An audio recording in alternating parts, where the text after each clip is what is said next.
Dasar Tuhan baik, anugerahnya kekal selamanya.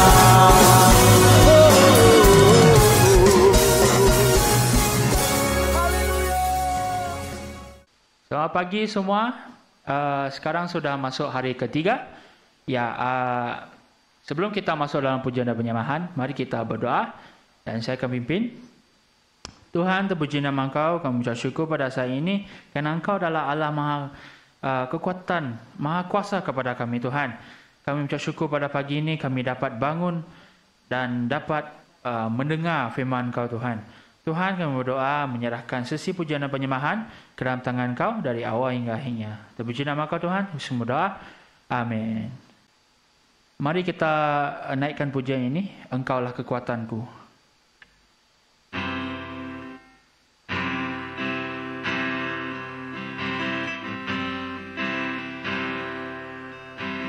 Engkaulah kekuatanku,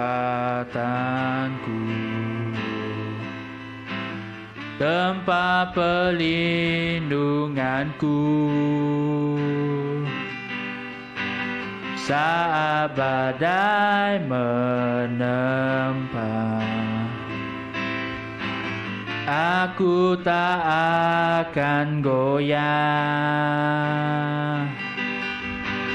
Aku tak akan goyah, sebab Kau sertaku sejauh langit dari bumi. Begitu besarnya kasih-Mu, penuhi hati kami yang rindu menyembah-Mu. Yesus, sejauh langit dari bumi, begitu besarnya kasih-Mu. Kaulah Tuhan, kekuatanku, sukacitaku. Mari kita naikkan sekali lagi. Engkaulah kekuatanku, tempat perlindunganku, saat badai menempa, aku tak akan goyah. Aku tak akan goyah, sebab Kau sertaku sejauh langit dari bumi. Begitu besarnya kasih-Mu, penuhi hati kami yang rindu menyembah-Mu. Yesus, sejauh langit dari bumi, begitu besarnya kasih-Mu. Lah Tuhan, kekuatanku, sukacitaku. Mari kita nyanyikan sekali lagi, sejauh timur. Sejauh langit dari bumi, begitu besarnya kasih-Mu, penuhi hati kami yang rindu menyembah-Mu. Yesus, sejauh langit dari bumi, begitu besarnya kasih-Mu. Kaulah Tuhan, kekuatanku, sukacitaku. Kaulah Tuhan, Kaulah Tuhan, kekuatanku, sukacitaku.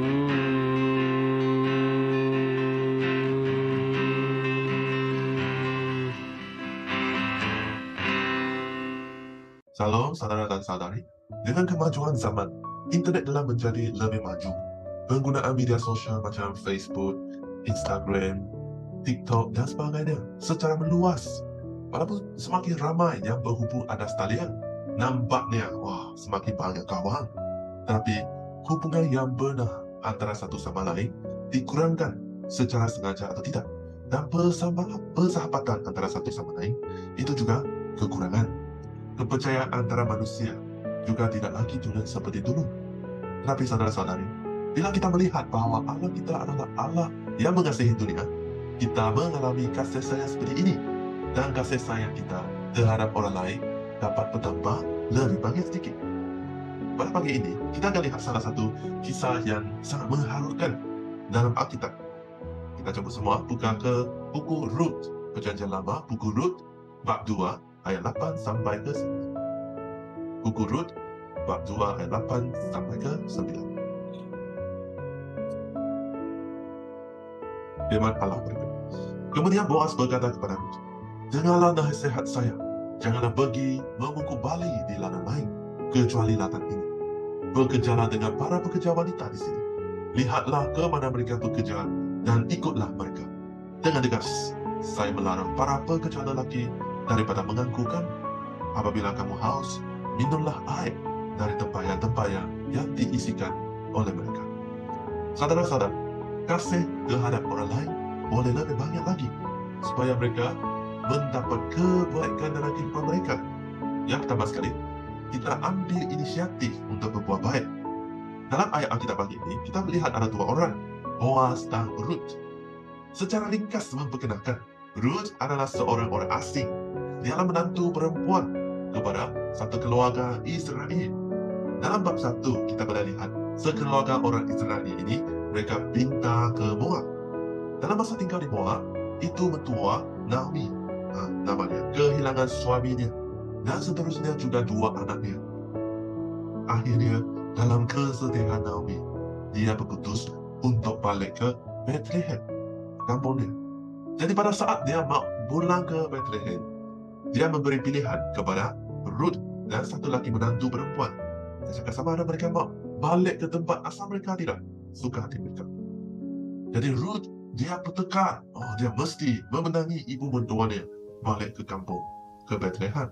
Dia menyuarakan keputusan dan kepercayaannya sebegini. Rut, dia menjawab, bangsa Mak, bangsa saya juga. Dan Allah yang disembah Mak akan saya sembah juga. Di mana juga Mak meninggal, di situlah saya hendak meninggal dan dikebumikan.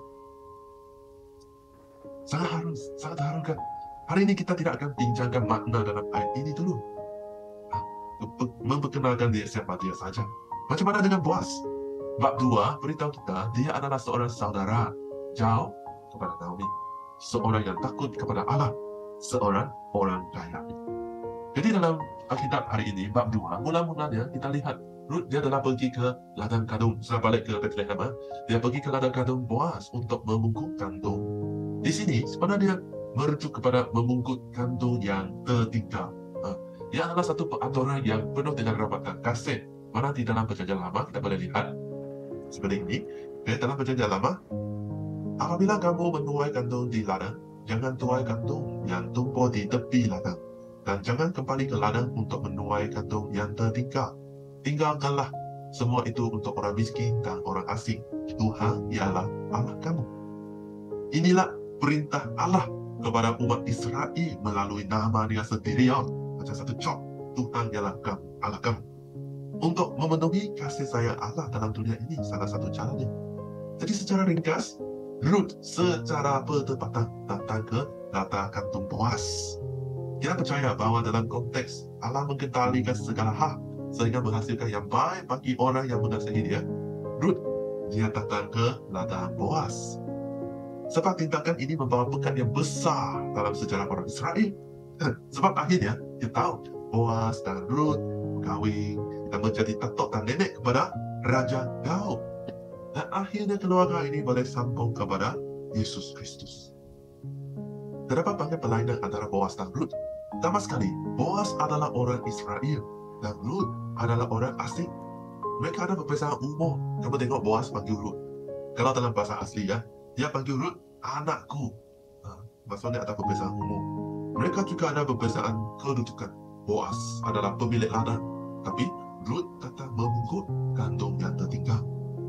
Walaupun mereka ada perbezaan yang begitu banyak dan begitu besar, Boaz tetap mengambil inisiatif untuk berbuat baik terhadap Ruth. Hari ini, kita juga ada banyak perbezaan. Kita ada perbezaan kaum, kita ada perbezaan budaya. Contohnya orang Fujian, orang Cina, makan misua untuk berbagai perayaan yang besar. Tetapi orang Iban bukan. Dulu bila jemaat-jemaat sama saya pergi ke satu jemaat rumah dia, bapak dia orang Cina, ibu dia orang Iban. Mereka ada baby, wah perayaan yang besar, makan misua. Tapi jemaat-jemaat Iban tidak pandai makan misua. Masa itu yang bersama dengan saya. Kalau orang Iban, manuk panso, kasar ikan dan sebagainya untuk perayaan, untuk hari kawan. Ada apa lagi? Perbezaan dalam fikiran. Contohnya fikiran mengurus wang. Ada perbezaan dengan hidup dalam kumpulan. Apa yang saya nak katakan adalah, bila kita berdepan dengan seseorang yang lebih lemah, yang ada banyak perbezaan, apa yang boleh kita lakukan? Apa yang harus kita lakukan? Kita perlu belajar untuk menyayangi mereka lebih banyak lagi. Ambil inisiatif untuk berbuat baik. Paulus dalam 1 Korintus, dia cakap sebegini, meskipun aku mendermakan semua milikku kepada orang miskin dan menyerahkan diriku untuk dibakar, tetapi jika aku tidak mengasihi orang lain, maka semua itu tidak berfaedah bagiku. Dalam ayat ini, Paulus dia berkongsi tentang seorang Kristian selepas mengalami kasih sayang Allah. Bagaimana untuk menghidupkan kasih sayang? Aslinya dalam ayat ini katakan tentang mendermakan semua milik dia kepada orang miskin, menyerahkan diri sendiri.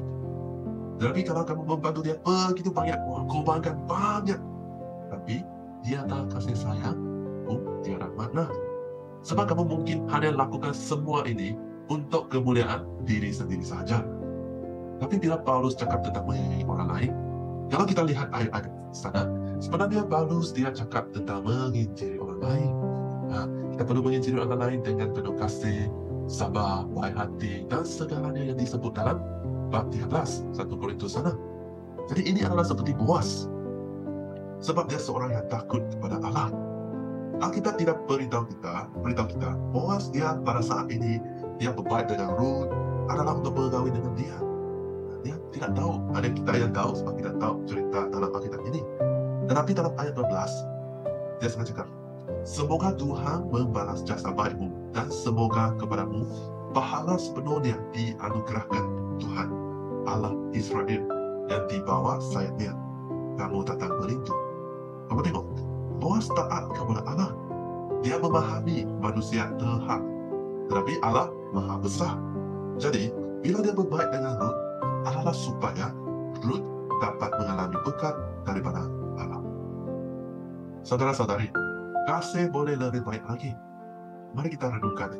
Bila kita berdepan dengan orang lain, adakah kita mengambil inisiatif untuk berbuat baik, menilai dari hati, melayani orang lain dengan ikhlas, supaya mereka mendapat kebaikan dalam kehidupan? Pelayan sungguh banyak, tetapi penuai hanya sedikit. Mestilah kita melayani orang lain, mengasihi orang lain lebih banyak lagi, supaya mereka mendapat kebaikan Injil. Mari kita renungkan sekarang. Kita berdoa, buka suara, mohon Tuhan Allah memberkati semua kita dengan kasih sayang lebih banyak lagi, supaya bila kita berdepan dengan orang lain, berbeza kaum, berbeza budaya, berbeza pikiran, dengan kasih sayang Allah, kita menyayangi mereka juga. Mari kita berdoa.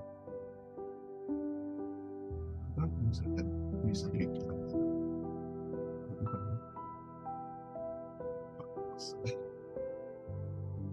Berdepan dengan orang yang dari kita.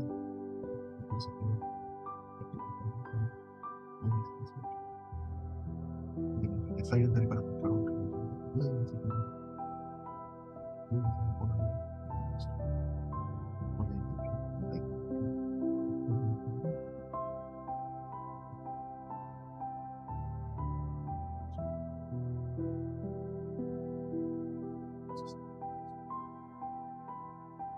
Bapa Tuhan yang di surga, Engkaulah Tuhan yang Maha Penyayang.